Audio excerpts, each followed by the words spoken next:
Be wary of the Dutchman, wary of the mighty king. Be wary of the spells, beware of king and ghosts. Be wary of the Dutchman, wary of the mighty king, wary of these old geezers.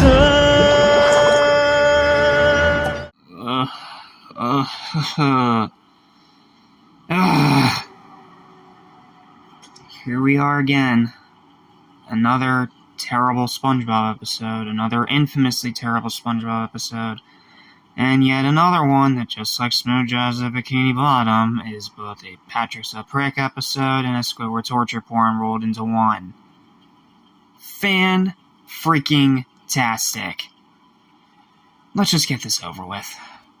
Welcome back to Animation Station. This is SpongeBob Month 8. This is Restrain Spongebob and why it sucks massive barnacles.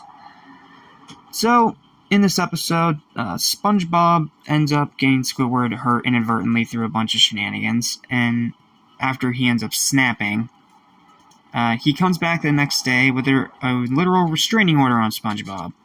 Yeah, they're bringing real-life actions into animation. Doesn't that sound like fun?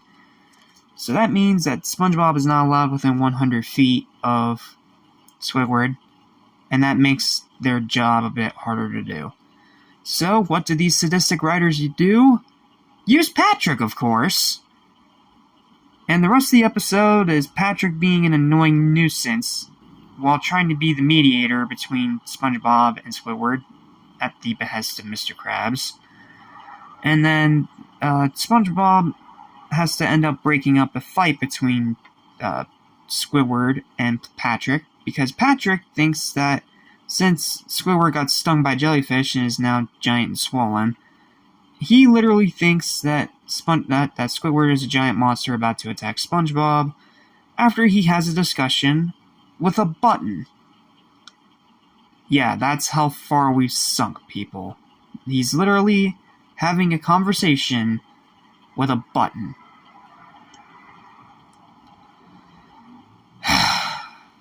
So then SpongeBob breaks up the argument.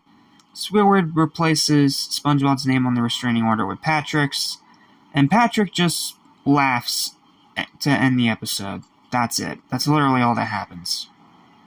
This episode's trash, not only because it brings a real-life thing into SpongeBob and does it poorly, but also because it is as awfully written as humanly possible.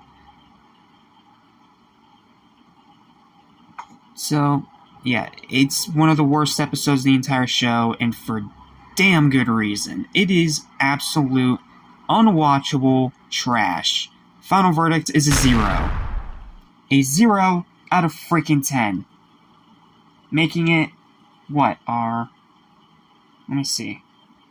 Pet Sitter, Smooth Jazz.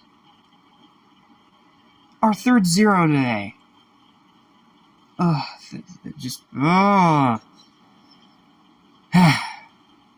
This episode sucks. Let's move on to Fiasco so I can try to end on a somewhat more positive note.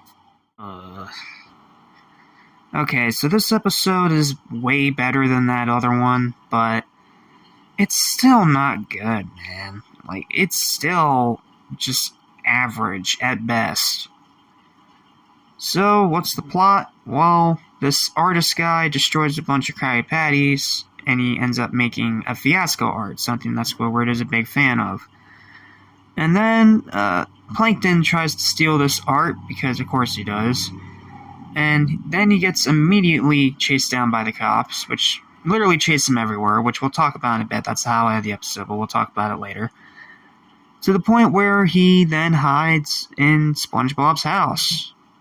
And then SpongeBob and him are found by the cops, thanks to Squidward.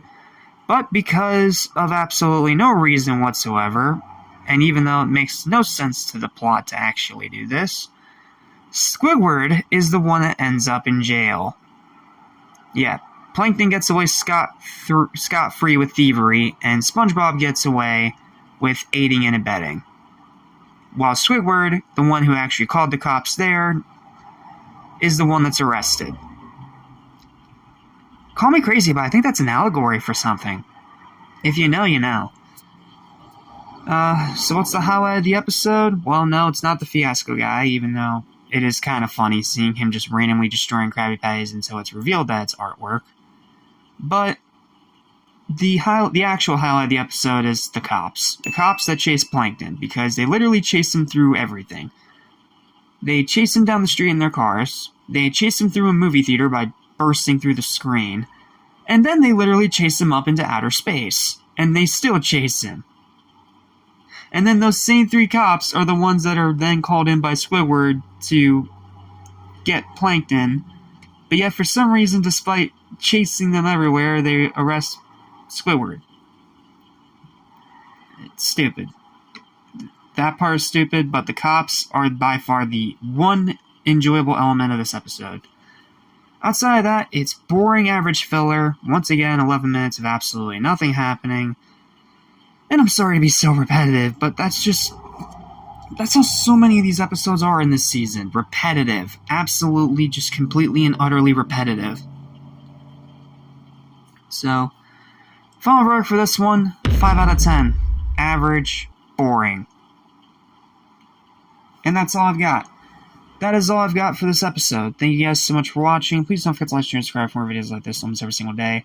And we are done with reviews for today. That is the final episode review for now. And I will see you guys next time when we talk about 2 really good episodes. And probably by calling this next one good, I'm going to get a lot of flack for it, but I promise you I will do my best to explain it in the next review. So, see you next time for Are You Happy Now? And my favorite episode of the entire season, even over the Christmas special, Planet of the Jellyfish. Trust me when I say it is a way better horror parody than the Krabby Patty They Ate Bikini Bottom. So, next time we're actually going to have a good review for once. So, thank you guys so much for watching. I'll see you for that review. Until then, stay spongy. Beware of King Ghost.